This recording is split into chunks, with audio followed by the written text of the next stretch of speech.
Ladies and gentlemen, welcome to Hero Movie Podcast, your greatest source for superhero movie discussion in the multiverse. I am your host, Adam Porters, and I'm joined by Sweet Shanza Kovacs from the Internet Esquire. Oh, this movie is so wonderful. And of course, Bruce Archibald Leslie. I'm a prickly pear, and Wakanda forever, King T'Challa.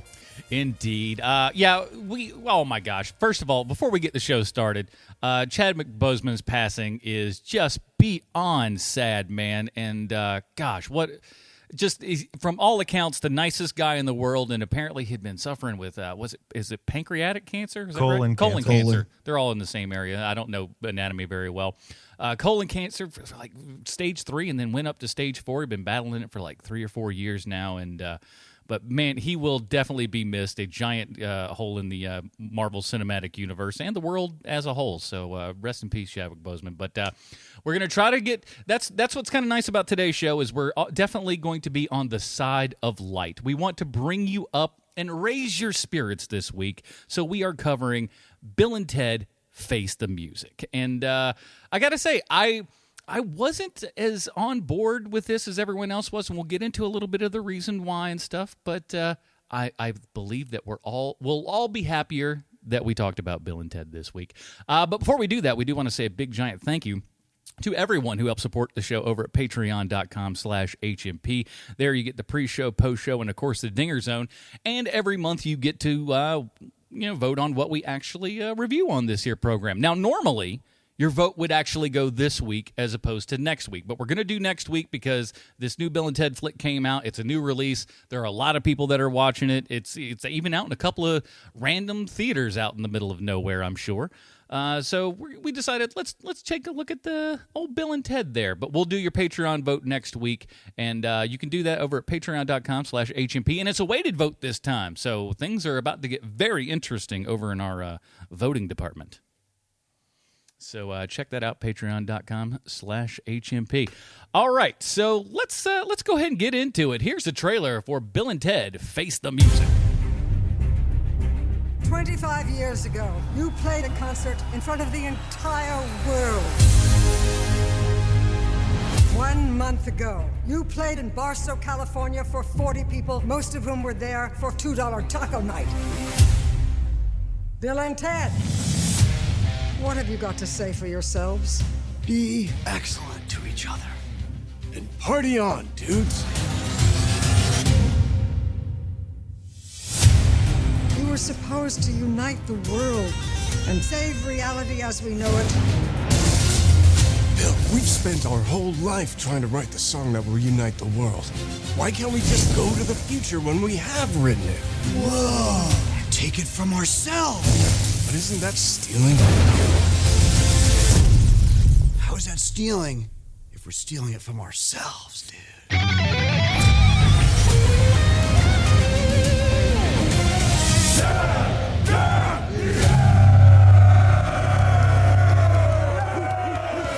No way! How'd you like our song? It's a little on the dark side, but that's cool. Alrighty, that was the trailer for Bill and Ted Face the Music. I know what some of you out there are thinking. You're scratching your noggin and you're going, this is a comic book movie. I don't understand that. Well, you know what time it is. It's time for Bruce's Comic Book Connection. Bruce, what do you got for us this week? When the 1980s had its last hurrah, a little movie about two intellectually challenged time travelers kind of caught the world off guard. And this little story about Beethoven and Mrs. of Arc wound its way into the public zeitgeist. I'm not sure why this combination of comedy and sci-fi teen wannabe rock stars saving the world was so perfectly fit for comics. When you think about it, it's really a repurposing of Back to the Future with two slightly less intellectual Martys. George Carlin stepped in for Christopher Lloyd and a phone booth filling in for the DeLorean. And, of course, much higher stakes despite aiming for a less grand story. But this story was so in demand for comic publishers that stories were made for both DC and Marvel, with at least one indie publisher getting in on the game. Now, the first comic incarnation is the DC one, which I happen to know the least about. The DC Comics one-shot cover declared it was an adaptation of a Nelson Entertainment video release, which is to say it wasn't even an adaptation of the theatrical release, but the home video release. And I would describe the art style as trying to be photorealistic. And the cover even claims the comic stars, with stars in quote marks, Keanu Reeves, Alex Winter, and George Carlin. The story was adapted by writer Bob Rozakis with art by Angelo Torres. And this comic seems hard to come by, which seems to be fueled by people deciding it's not a great adaptation, with later incarnations being more deserving of reprints, collected editions, and etc. Now, when Bogus Journey rolled around, the comic rights went to Marvel. And I don't know if this is because DC thought the problem with the first comic was Bill and Ted rather than DC's product, or if there was a bidding war. But when the comic landed at Marvel, it took on a whole new wonderful life. Rather than simply calling the comic an adaptation of the home video release of Bogus Journey, the comic was given a most excellent name. The title actually was Bill and Ted's Excellent Comic. The title showed a bit of cleverness in that if it was a big hit, the adventures could continue beyond the plot of the movies, an idea that had worked well with another movie based on a comic that was all about some wars in the stars. And that's right, I'm talking about Disney's The Black Hole. Now, the next great thing Marvel did with the property was to hand it over to a visionary comic creator, a combination writer and artist named Evan Dorkin. Nowadays, Dorkin is probably best known for Milk and Cheese. And no, I'm not talking about his organic artisan dairy products, though he is, in fact, from Brooklyn. I'm talking about his super cool, ultra indie comic called Milk and Cheese. Milk and Cheese started the same year as the first Bill and Ted movie, which was 1989, if you're keeping score at home. And within 2 years, it caught someone's attention because it made him the main man in Bill and Ted Funny Books 2 years later. Wait, Bruce, wait, I hear our listeners. Well, Bill and Wanda, at least. I haven't heard from Eileen in years. But I hear them shouting at their devices. Bruce, you've got to tell me about this Milk and Cheese. Never say I don't succumb to the demands of other guys. I'm going to tell you a little about Milk and Cheese, published by Slave Labor Graphics.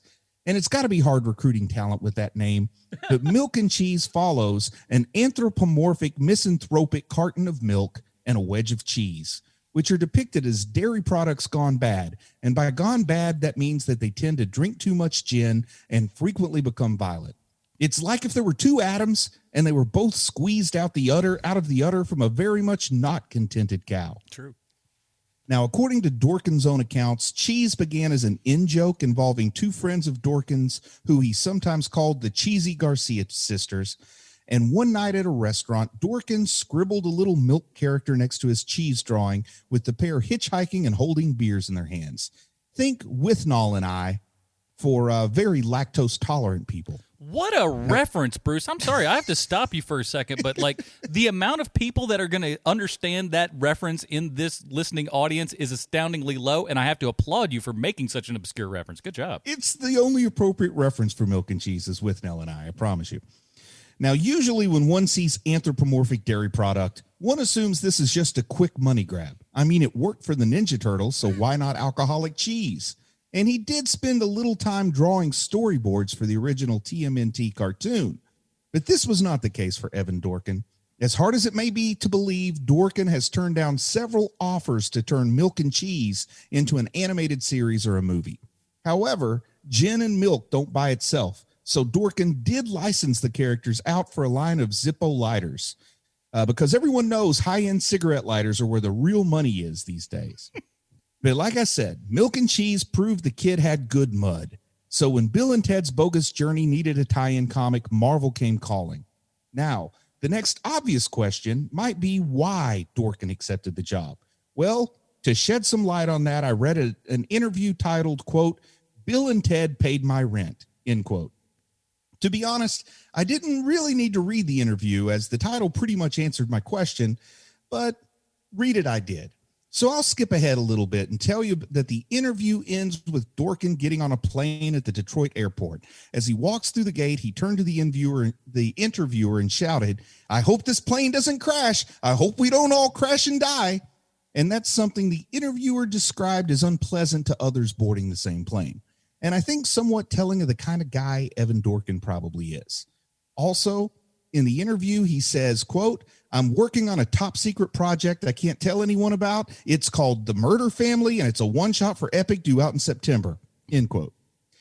I got to admit, I kind of like this guy. When asked if he had any advice, he said, quote, Watch Northern Exposure tonight. It's good. Trust me, I'm a doctor, end quote. Now, just for the record, I did some research, and I do not think Dorkin is an actual medical doctor, but Dorkin did ask the interviewer, who's going to transcribe this? The interviewer answered, I am. Dorkin immediately responded, polysyllabic justification of dynamic juxtaposition.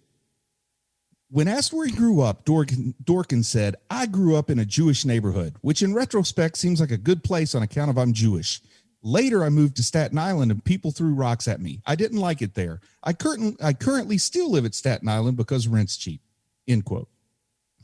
Now, he asked how he got started in comics. He said his parents kicked him out of the house and he lived in the back of a comic book store. It was November and the store didn't have any heat, so he apologized to his parents at Thanksgiving and moved back into their house. I'm not entirely sure how that counts as getting into comics, but you take what you can get sometimes.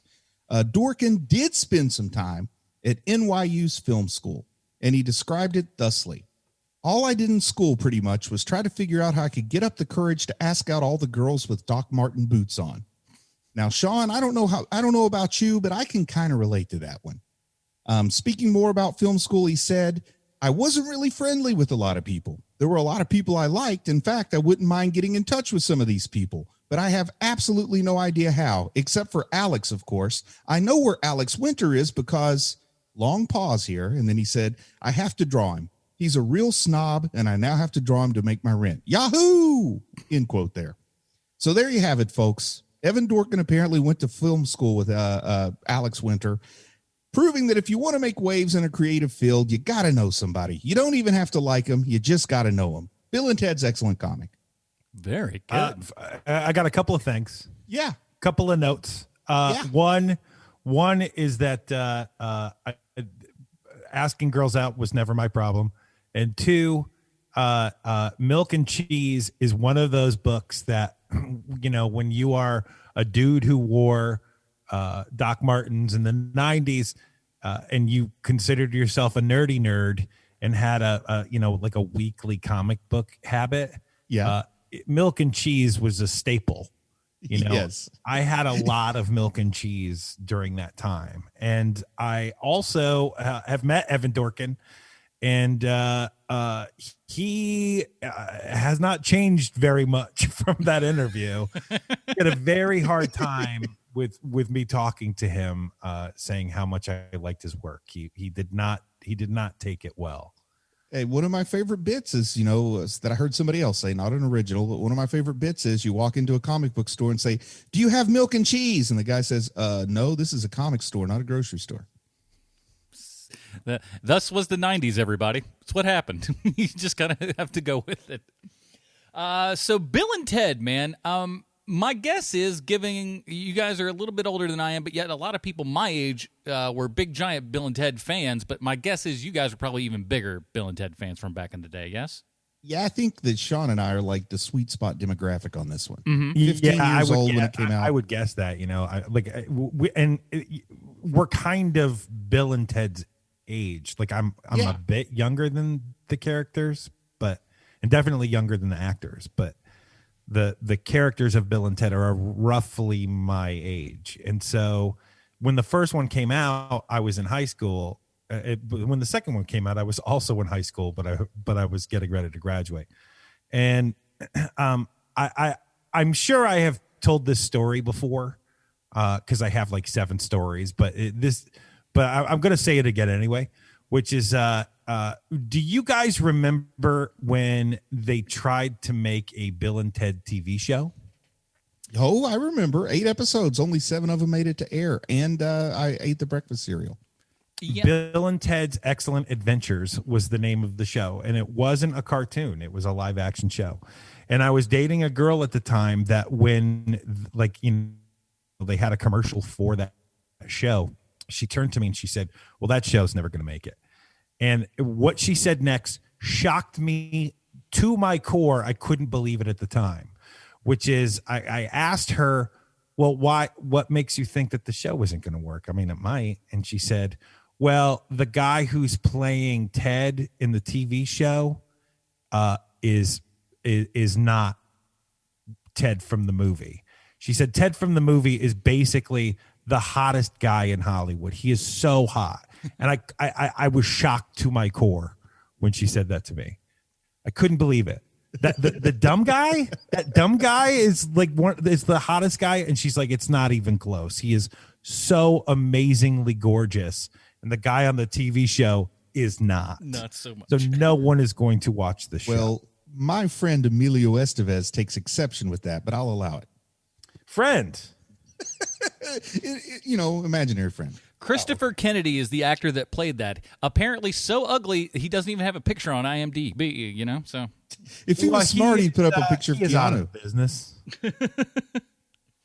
Now, I'll be honest with you guys. I had only ever watched like fits and starts of the Bill and Ted movies. I did watch the Bill and Ted's Excellent Adventures cartoon show. Oh, really? Because it was just it was on TV. TV's free. And in 1989 we were going to Batman, and that was about it. So Bill and Ted didn't get up there, and for some reason I don't know what it was, but I never really got into it, never really bothered to watch it for whatever reason. And I think a lot of that has to just go with, listen, the two characters are kind of dum-dums. And if you look at it from an outside perspective, like, why do I want to watch two dumb guys just pal around and just do whatever? But in order, when we decided to do this movie, I was like, okay, perfect, no worries. I'm going to go and watch the other ones. And on Apple, you could like buy the movie for like $24 or buy all three of them for $35. So I was like, all right, I'll buy all three of them. And so I spent yesterday. That's a good deal. It was, that is right? a good deal. So I was like, all right, I'll go and watch the other two leading up to this, because I thought, maybe I'll watch the third one and then just go back and watch the other two. Very smart move that I did not do that and watch the actual movies, because I think you really have to have watched the other two films to get the absolute full enjoyment out of this movie. Well, I will say this, is that, I really, really like, and I think I said this on our Patreon, where, I am just such a sucker for the characters of Bill and Ted, and I always have been. Specifically for this reason is that, the first movie is kind of a shock to everyone. No one expected it to do the business that it did. And then they made a sequel to it. And that sequel does not fall into the sequelitis of lesser writers, where they're doing something so vastly different than what the first one did. And these franchises are so weird, and this franchise is so weird, and they make really, really weird decisions. And the third one is no exception, but for every, I thought that I remembered that I liked Bogus Journey more than I liked the first one. That's not the case anymore. I think the first one. I wanted to expand on that in a minute if we get a chance. Yeah. But there's jokes in the movie, like, I'm thinking very specifically. There's a very weird joke that blink and you'll miss it in the first one, where Ted is in the suit of armor, and he falls down the stairs, and Bill thinks he's dead, and he's like, "Hey, you're not dead." And he goes, "No, when the armor hit the floor, I fell out of the suit." Yeah, it's really the stupid, and you're just like, okay, then I guess. What a weird. But it's just such a bizarre explanation. But that's all these movies need. Yeah. It is what makes this thing so wonderful. I have such joy with these movies. It's so good. Now, I wanted to talk a little bit like Bogus Journey versus Excellent Adventure, because I think it's pretty common that folks will say Bogus Journey is the superior movie.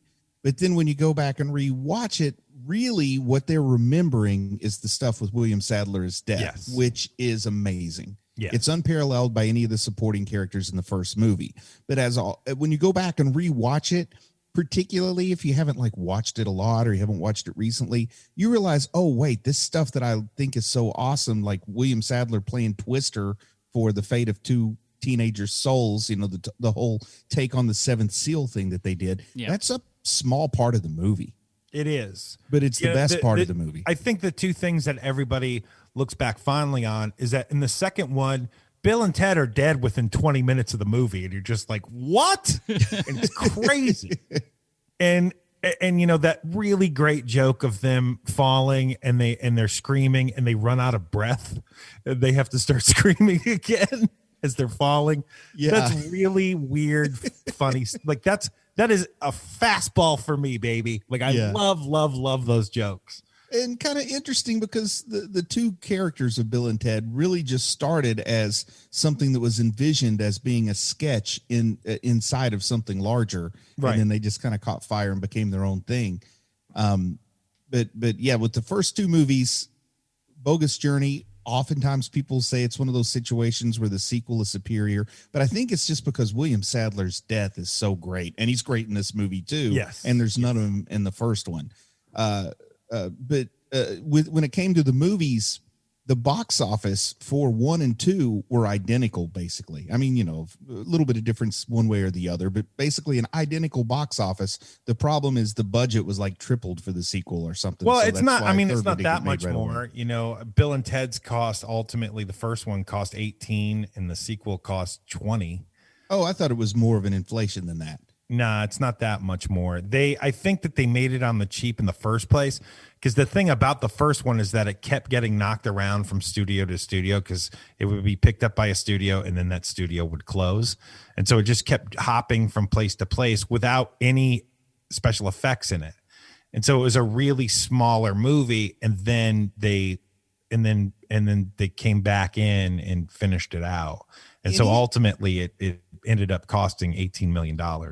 Any idea what the budget was on this one?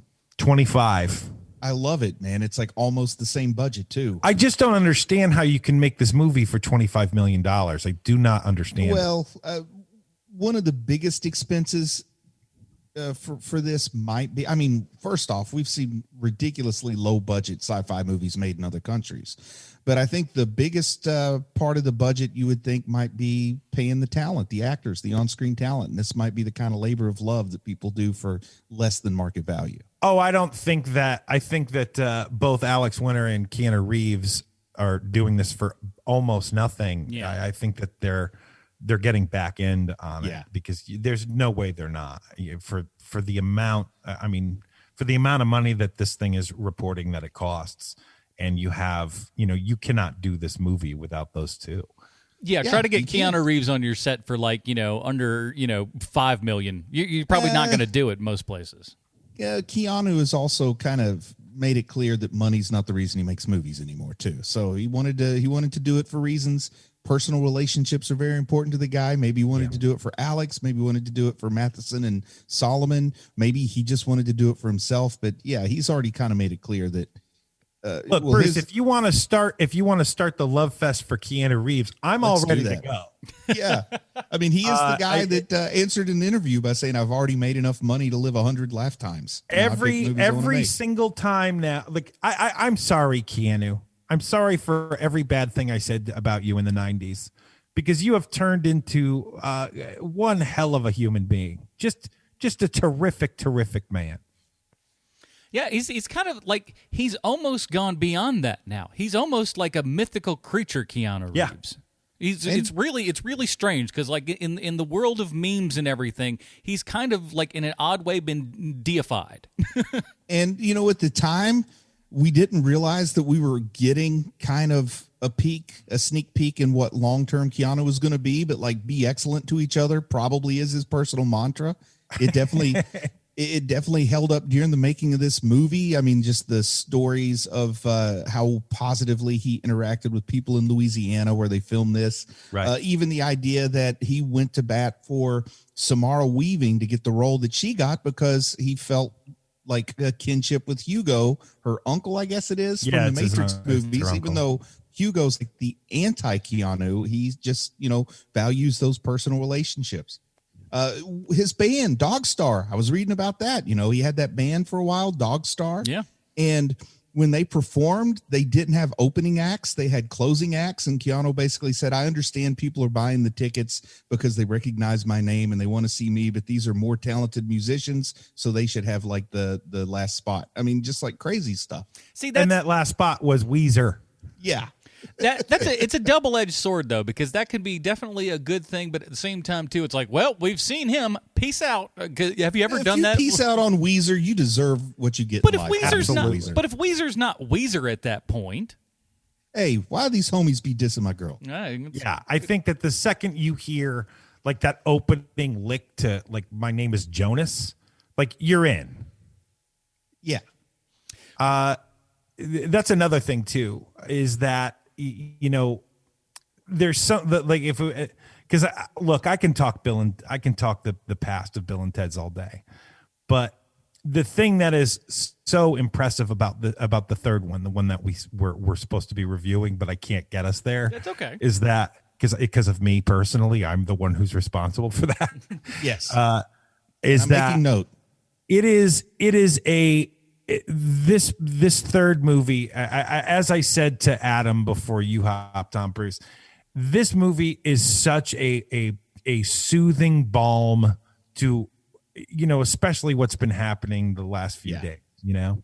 Well, it just feels so good watching this movie, and there's so much heart and there's so much love in it, and just it's kind, and it's my favorite kind of comedy where it's like it's dumb, but it's smart in its dumbness.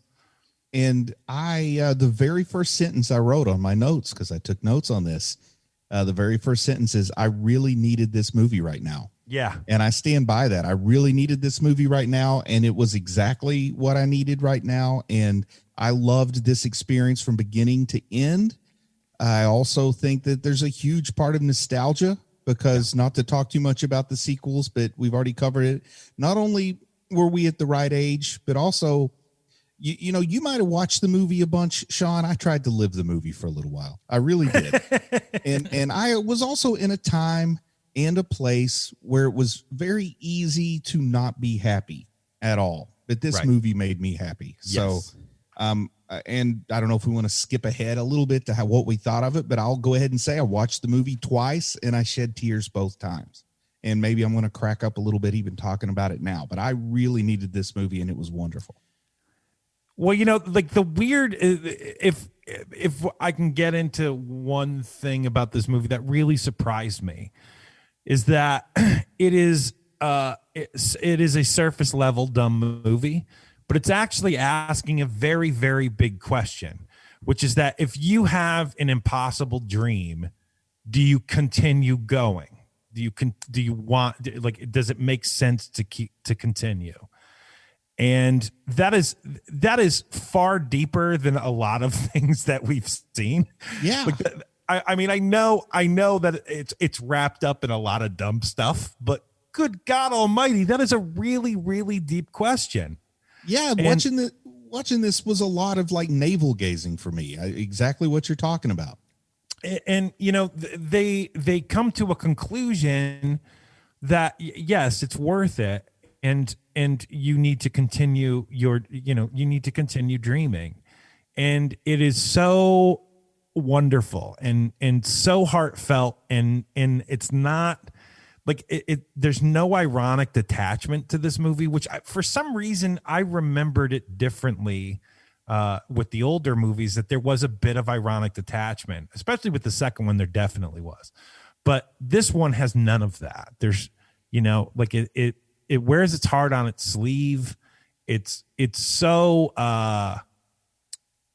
it's just so nice. I mean, it's just so bloody nice to have. And some aspects can be laser focused to a lot of us Gen X folks. You know, I don't know, Adam, maybe you're just a touch too young. You're not a parent, so maybe some of these themes are missing here. But you know, the whole idea when he's like, think of our fans, and they know all three of their fans on a first name basis. I'm not going to say that my personal podcasting experience is exactly like that, but I can relate. You know, there even comes a point like, why am I still doing this? What are we still doing? Is there a purpose here? But then what I really, really liked about it, and it's something that could only, in my opinion, communicate with Gen X folks in real time, because this started when we were teens and we were kind of convinced maybe we were going to affect change in the world. And we, you know, pretty notoriously, our boomer parents were not as a whole, and I'm not, everybody has individual parents that may be better or worse, but as a whole, media all came together and decided that the boomer parents were just the worst, you know, starting with John Hughes and making its way all the way through. And then in this movie, you know, spoiling the ending here, we're allowed to do that, right? Yeah, spoilers for Bill and Ted here on out. Get it out there that I want to spoil the hell out of this movie. Yes. So if there's people who this is the first time you listened, we're sorry. It's not too late. Yeah, you can stop now. 30 minutes now into we're the going show. Yeah, so but at the end, you know, they come to this realization that I very much think is true, that the way Gen X can affect change in the world isn't necessarily by our direct actions, but we're the parents that we didn't have. And these Gen Z kids and some of the younger millennials are amazing kids who have great support. Yeah. Yeah, and that is one of the things that I very much took away from this. And I love that it never felt like we actually compromised the characters themselves in getting this message across. And if you look at, and that's one thing I really like about this, is that we've had the same writers for all three films, and there's been a very specific through line for all of it, is that these guys are going to be able to do the thing that you know gets everybody in the world to get together and, you know, kind of transcend where they are right now. And they've always kind of been on the lookout for that. And the characters themselves have never, save for the end and everything, because it's the journey, but the characters never really changed, in as much as they're still just kind of doofy guys who are really in earnest trying to do stuff, but it's not all working out for them. And kind-hearted. That's the part. Yes. That's the part that always is missing. Like whenever you hear someone saying something terrible about the Bill and Ted movies, and they really are just so kind, and they really are like. How many movies do you think there are? Because I have no idea. How many movies do you think there are where, you know, there's two friends who remain friends all these years, then they meet these girls, and they are married to the girls. They're still married to the same characters, even though they're not played by the same actresses. Still married to those girls happily. Still, and they have children now. Sorry, guys, I just got to say, easy. Think they're great, and they think their kids are great. That never happens in movies. Yeah, and also I got to say, it's easy to stay married for a long time if you can recast your wife. Well. Listen, it's Hollywood. We can't allow women to age. You know the rules. Well, yes, but also they weren't really, you know, I mean, as much as we're heaping praise on both previous movies, the princesses weren't actually characters in the first two. Not really. Yeah, no. they were not. They were props. But I do want to kind of point out too that there's not only this metaphorical passing of the torch, changing the world because we're the better parents than we had, but they also depict reconciliation between the Gen X and their boomer parent, you know, with Chief Logan, when he finally does, like the knot can't be untied, the riddle can't be solved until after Chief Logan actually decides that, you know, he is going to be supportive of Ted here. And once again, that very closely kind of parallels, you know, something I can relate to. I don't know how it is with you so much, Sean, or with you, Adam, but my relationship now with my dad is incredible. But from 15 to 19, I would say less so. I mean, mine is I would describe mine as prickly. And like, I don't know what it was like when 19-year-old Sean was still, you know, maybe working in creative endeavors. We don't have to get real specific there. I don't know if your father was all aboard or telling you to stop it and get a job adjusting insurance, which you eventually did.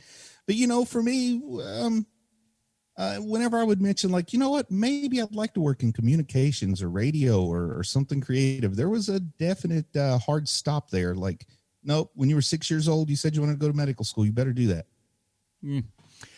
I don't have any room to talk here. I kind of, if you imagine, I want to say picture perfect parents, but I couldn't have got a better lot. I'll tell you that.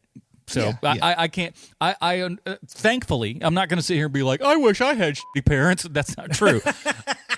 I'm glad that I have lovely parents who are the best. So I'm so happy to have them.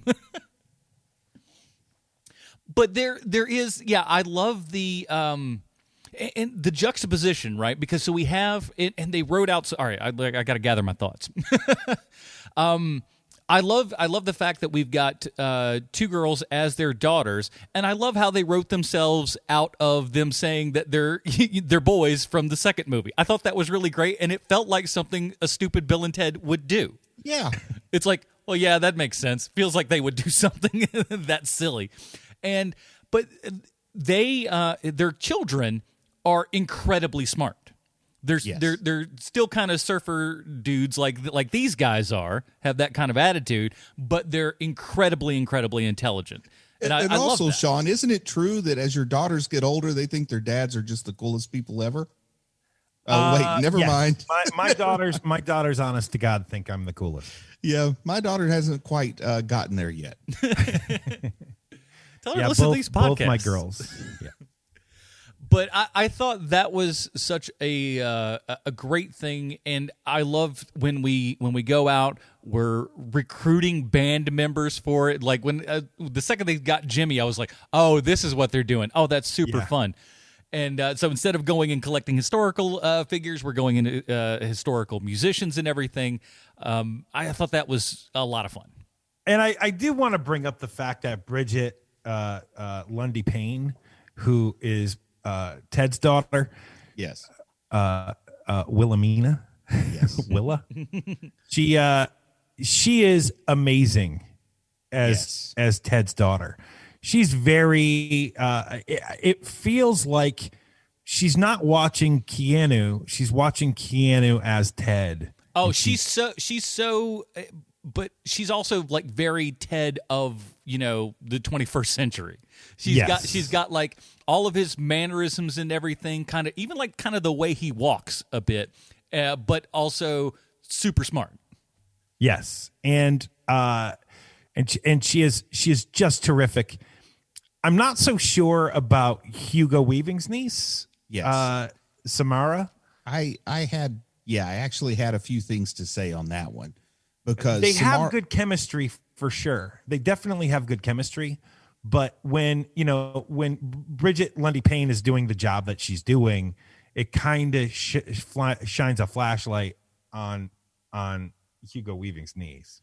And I'm a fan of Samara Weaving because I really liked The Babysitter. I really liked Ready or Not. I really enjoyed her performance in Mayhem. So this is only the fourth time I've seen her in anything, but I was kind of excited to see her performance here. And I got to agree with you, not being familiar with the actor who played Billy. She stole the show. I know she's in a show that my wife likes called Atypical, but I haven't watched that. But man, she absolutely stole the show. And I don't want to sound rude, but you could have probably put 100 people in and got the same you got from Samara Weaving for the other role for Thea. And I wouldn't say she stole the show because I'm saving that for someone else. Well, I meant stole the show amongst the daughters. Right, I got amongst the daughters for sure. Now, I do want to say, I think we go ahead because we've praised Keanu quite a bunch here. I think Alex Winter's very underrated in this role, and like in all of the movies, he's so good. He is amazing. He is amazing in this. His first role in 13 years, he said, and he went back and took acting classes again. And by the way, everybody, there was always jokes and stuff over the years about how, Keanu Reeves is this, big giant guy, and then, he's over there. Alex Winter's just collecting his, unemployment check and everything. Alex Winter's been very, very involved in Hollywood. He just hasn't been acting. He's been directing a whole bunch. His goal was to be a director, and he became a director. Mm-hmm. Yeah, so I got no problem with that. What I remember, and I don't know if this ever made its way to New England, Sean, and I don't know if you were old enough to have heard this, but the urban legend after Bogus Journey, when there wasn't a third movie, was that Alex Winter and the guy who said cha-ching and at the drive-in and like this commercial on TV, that the two of them died in a car wreck together. That was a weird urban legend. Heard that one. Yeah, the cha-ching guy specifically, like nobody even knew his name. That's bad when that's on your tombstone. You know who the cha-ching guy is, or is this I don't. reference of one? Oh man, it was like a commercial for rallies or something. May not have had rallies in New England. I don't know. No, we definitely didn't. But I want to say Alex Winter, he absolutely does a great job here. And he encapsulates Bill the way that I remember Bill. Mm-hmm. Also, I don't know what's going on or if there's something that's sort of trying to be said in the subtext, but Bill still dresses like Bill. Ted is dressing closer to like normal. And I don't know if that was a conscious choice or if that was an actor's choice, director's choice. I don't quite know how that choice was made, but I couldn't help but think like, because I used to try to dress like Ted for a couple of years. And I know that he did not dress like he does in this movie. This is very normal. He's a button-up shirt. What's wrong with this man? I think he's well, broken. I didn't get any subtext from the dress change. I think that I think that Ted is the one who wants to quit the band and sell the Les Paul. It's true. You are right. You are. Yep. You caught something I didn't. That's definitely true. I do think that it takes Ted a couple of minutes to get back to being Keanu back to being Ted. Like I know they don't shoot things sequentially, but I wasn't getting the same feeling that I was getting from Alex Winter, where it's like, oh, that dude just stepped right back into that role. Exactly. He was straight Bill from Go. And yeah, it does. You're absolutely right. It feels like it takes Keanu a little bit of time to kind of roll into the role a little bit better. And let's call it what it is. Keanu's looking a little bit older now. And I want to compliment though. Compliment him. He gave up the facial hair because the facial hair does a lot to hide the aging process on Keanu's face. Mm-hmm. But he said, you know what? Ted is not a facial hair guy in the other movies. I'm going to shave the beard. And he, could have caked on some pancake makeup or whatever, but he, showed himself looking like a person on the cusp of 50 should look, even though he's a few years past 50. He still looks younger than he should, but he looks realistic. Yes. Very true. And I don't know what the time frame is for when they filmed this versus like, John Wick 3, but I feel like he must have been injured because he's not moving well in this movie. Well, he does have a bit, because I think what he's doing here, and you're right, he doesn't move like, well, he doesn't move as well as Alex Winter for sure, but he's doing that thing with his body that he did as Ted, where like Ted lopes. Yeah. Yes, I always said as a kid, he looks like he was born without knees and elbows and had to have them added on later because he doesn't quite know how to use them. Right. Ted is a loper, man. Like he sways when he walks. Yeah, it's true. But again, there's a lot more of like, it seemed like, oh Christ, I got to get up and walk across the room. Here we go. And I know at one point I did point out in the John Wick movies, he kind of runs like Chris Farley doing a bit. He does here too. He does. Touch of that. I got to say, right from the start, like I knew that this movie was going to be good right from the start of the movie, when they're at the wedding, and you learn that Missy has divorced Bill's dad, married Ted's dad, divorced Ted's dad, married Ted's little brother. That is just the best. And correct me if I'm wrong, but unlike the princesses, there's only been one Missy. Mm-hmm. There has only been one Missy. Yeah, I'm glad that the parents were the same throughout the series. I thought that, especially with Dad there at the end, I thought it made like a really nice, big grounding there for the finale. And I want to talk about a couple things at the wedding. Number one, when Deacon says, "Come on, Missy Kissy," and she says, "Your dad used to call me that," and he says, "I'll own that bad boy," or something like that. Kind of creepy. But what do you think about the musical performance featuring the theremin and the throat singing and the bagpipes? I think it's great. I love that song. It's fun. I've listened to it on YouTube. Like you can get the actual song. I think it's a great song. Yes. I've listened to the album on Spotify for Bill and Ted 3. Nice. And the actual version of that song, you got to cut it off after, like a minute or two. But man, it is great. I'm looking for the extended play version. He's like, I want Yes's version of this, please. It's ambient music. If I'm thinking about making my own on loop for like 4 hours for when I'm working on stuff. Well, it's it's a long ass song, man. Like it's not. Yeah. Yeah. When your title is 2 paragraphs, your song can't be over in a minute and a half. Yeah, you got.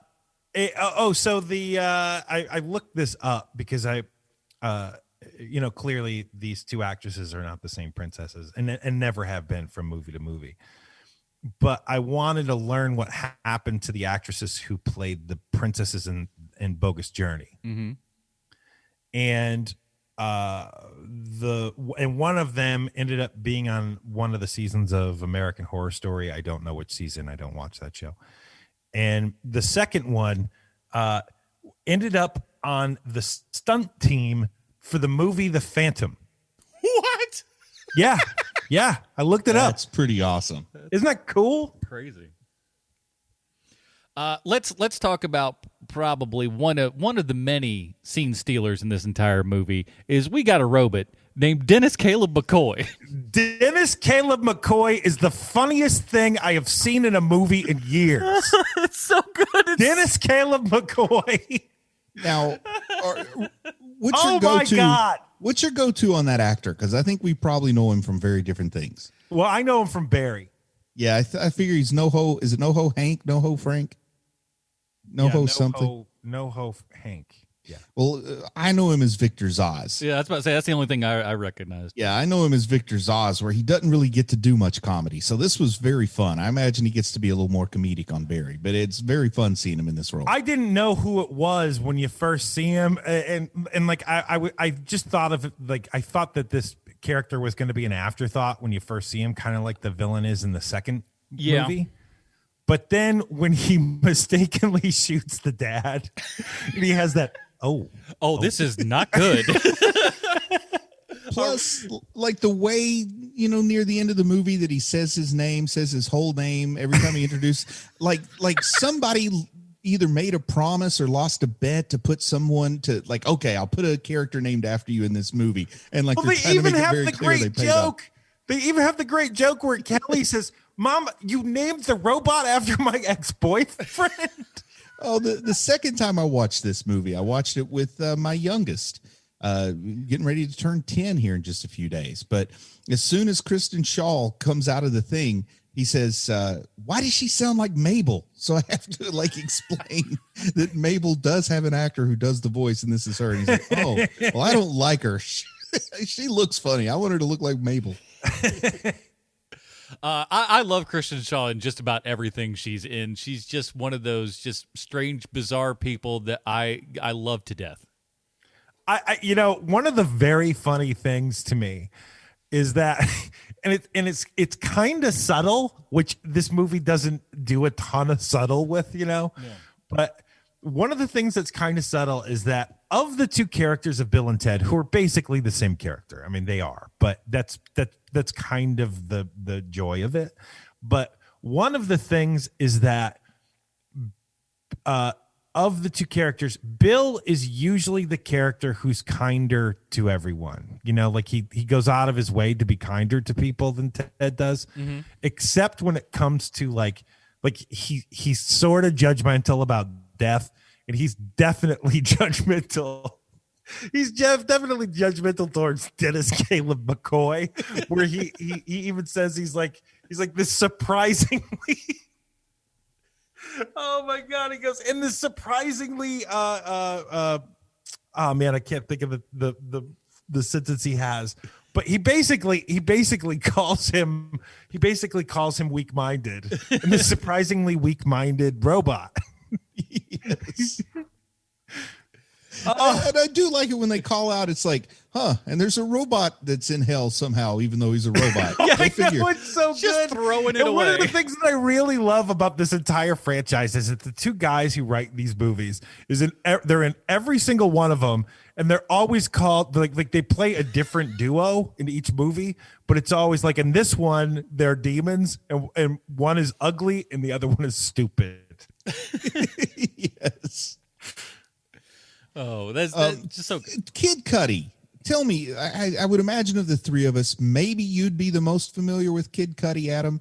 But like, He seems like a real, I don't know much about the guy, so he seems like a really weird person to have played himself in this movie. I thought it like, was, and then I started to wonder, is he actually like super into physics or something? Like, I think Ice Cube is really into architecture. Like, I thought maybe there's something there, but I couldn't find the connection. Of all the people, why Kid Cudi? I don't know. I'm not really I know the name. I'm familiar that he's a music artist. That's about it. I'm out of that age demographic. But when he comes we on, might get to that a little later in the show. But when he comes on screen, it is just kind of like like they're pausing, waiting for everyone in the audience to clap because Kid Cudi showed up on screen, but no one knows who Kid Cudi is. So they're like, "Hey, here's the guy you all know." I'm like, I don't know who that is, and thank God they said his name a couple of times so I could figure it out. But I'll say this: I don't know if he is that kind of crazy smart guy or anything like that.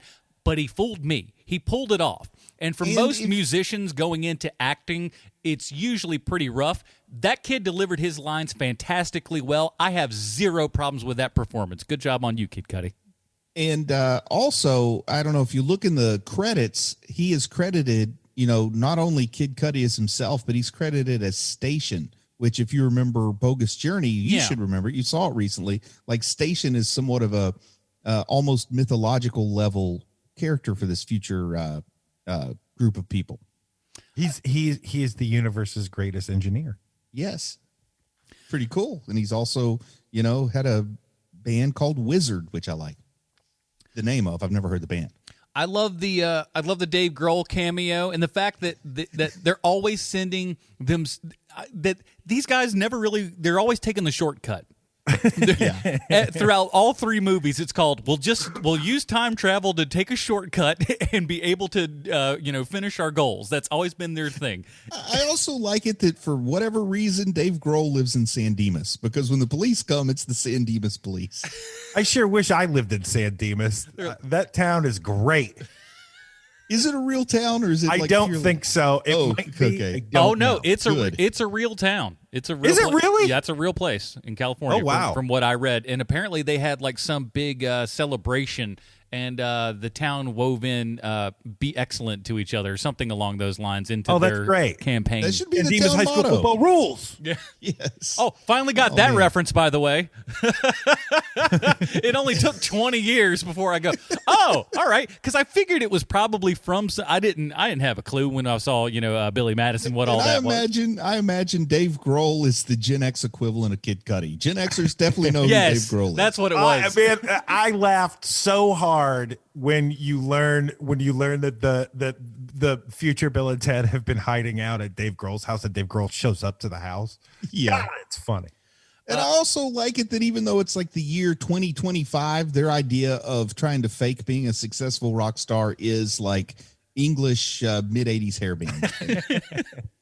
I did.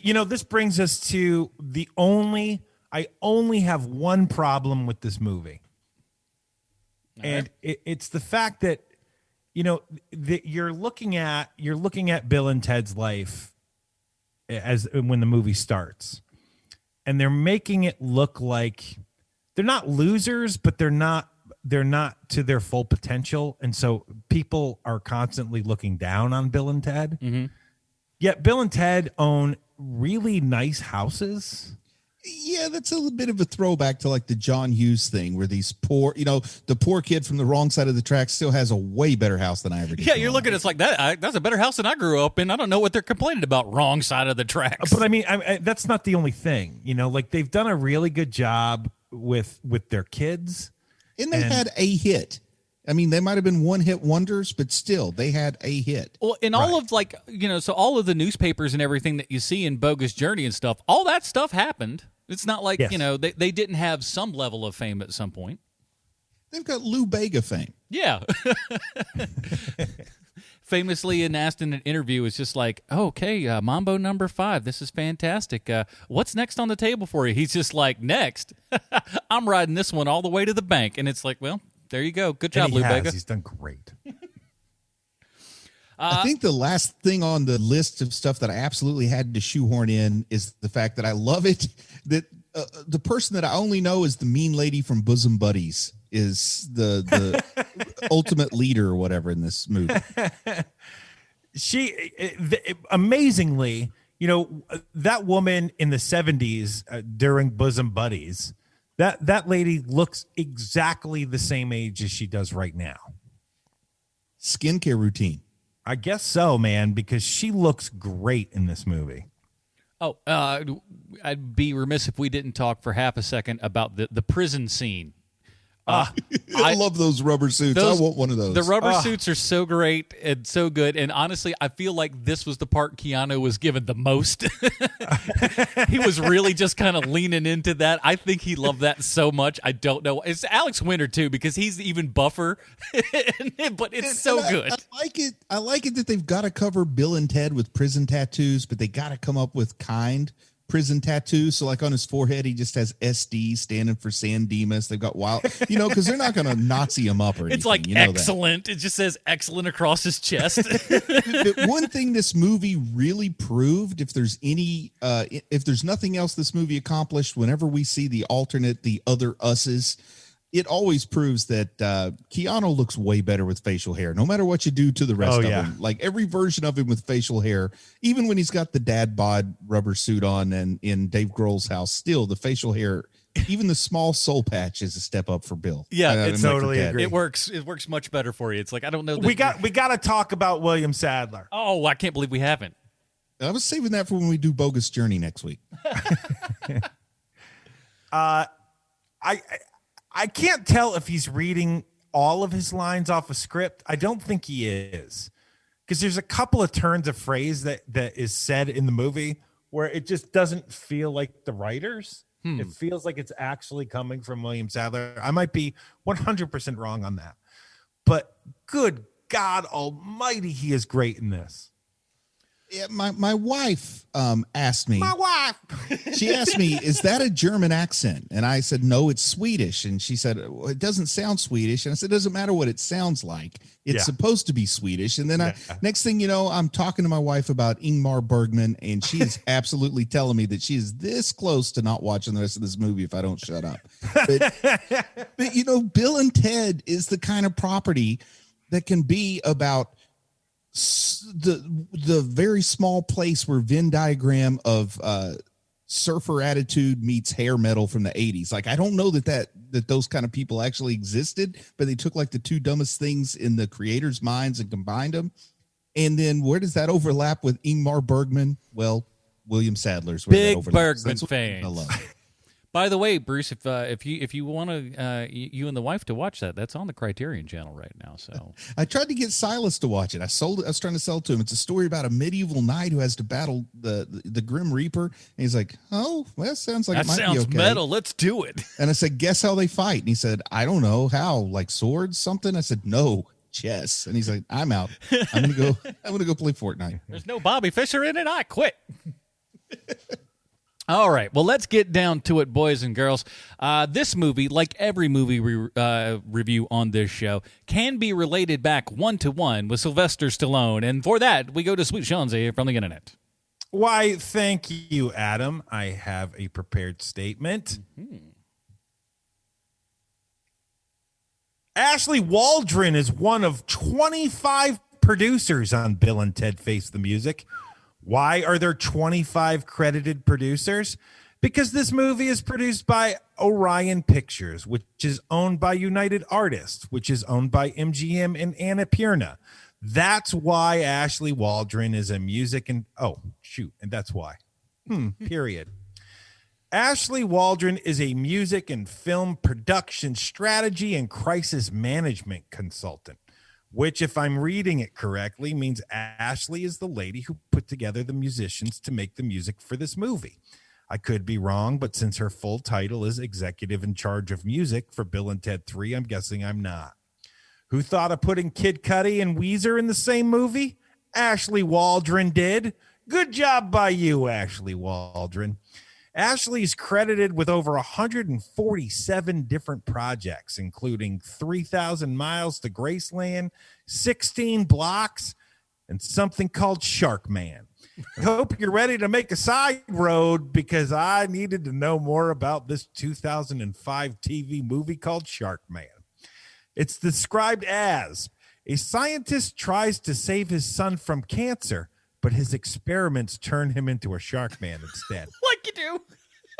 Sometimes the movie calls itself Hammerhead. Why? Why, when the name Sharkman is so readily available? I don't know. Why do people do anything? It's a horror movie, and judging by the IMDb user reviews, people were expecting a lot more out of a movie called Sharkman.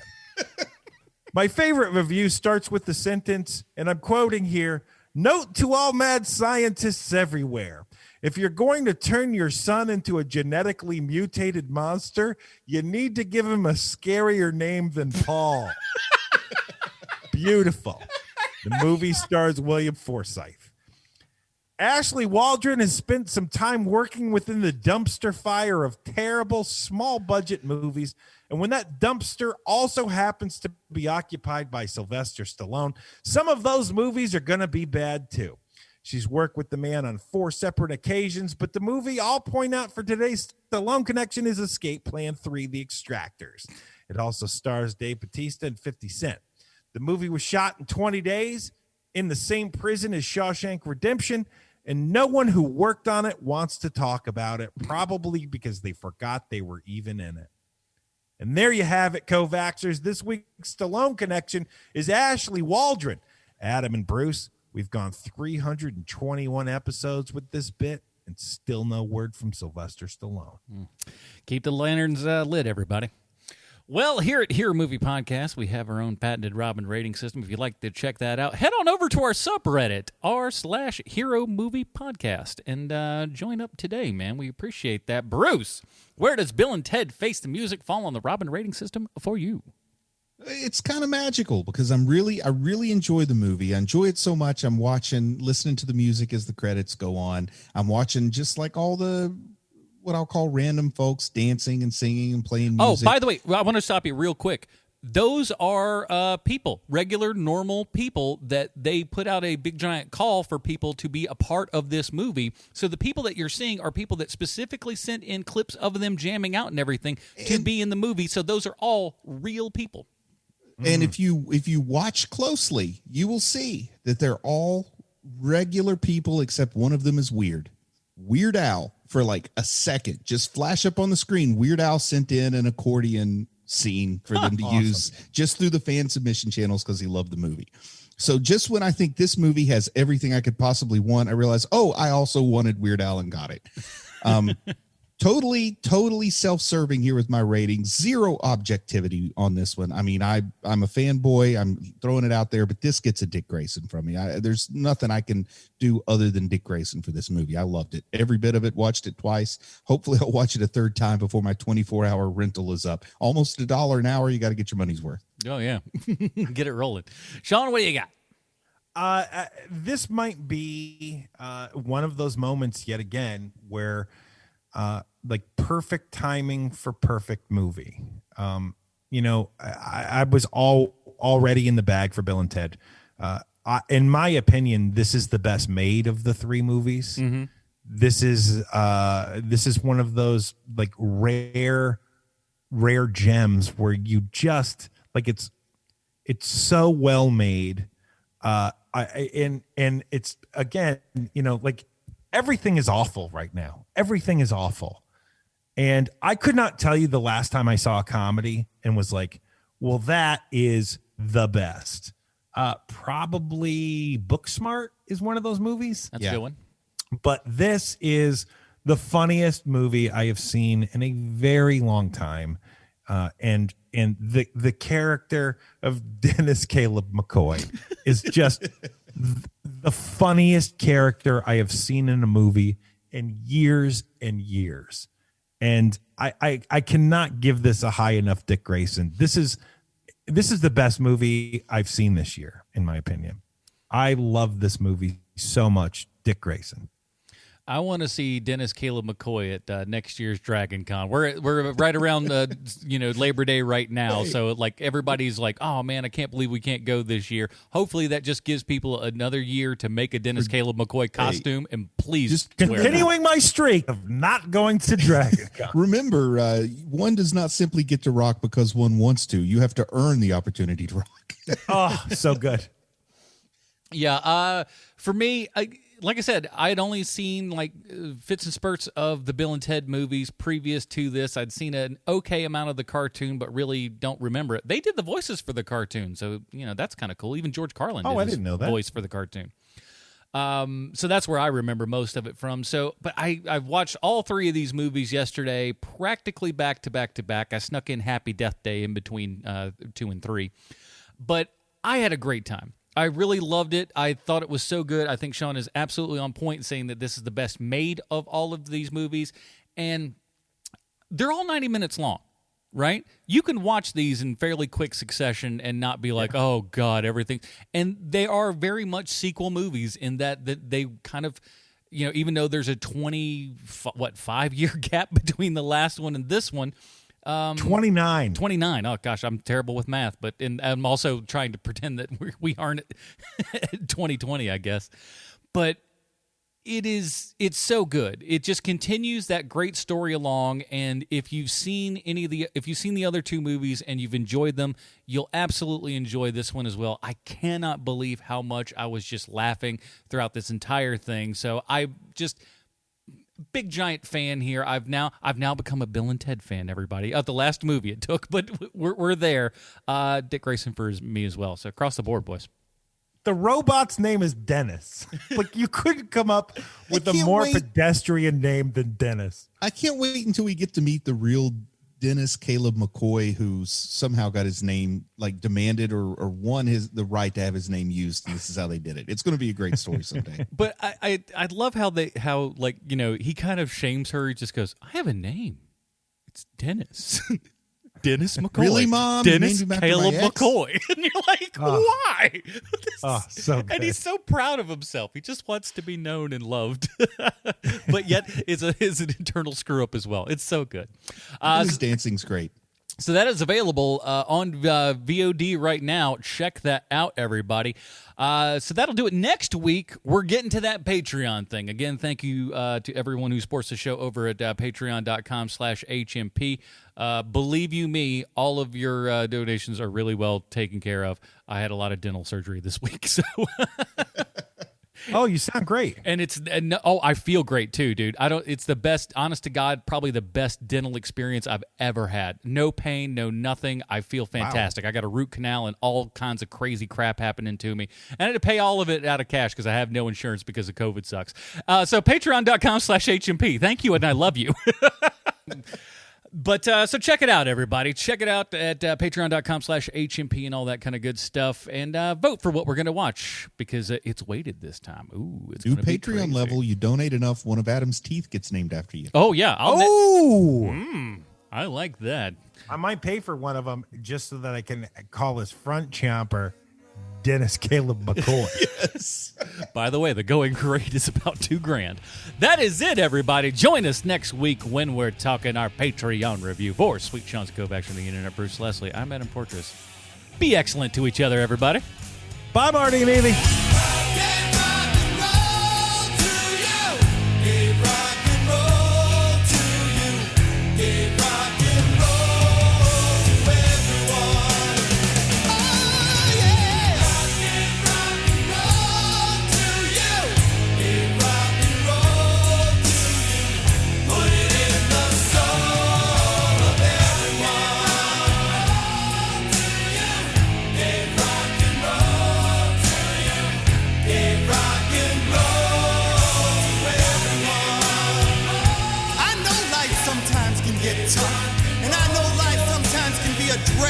But people, we have been given a gift. We have been given a road, and that road's name is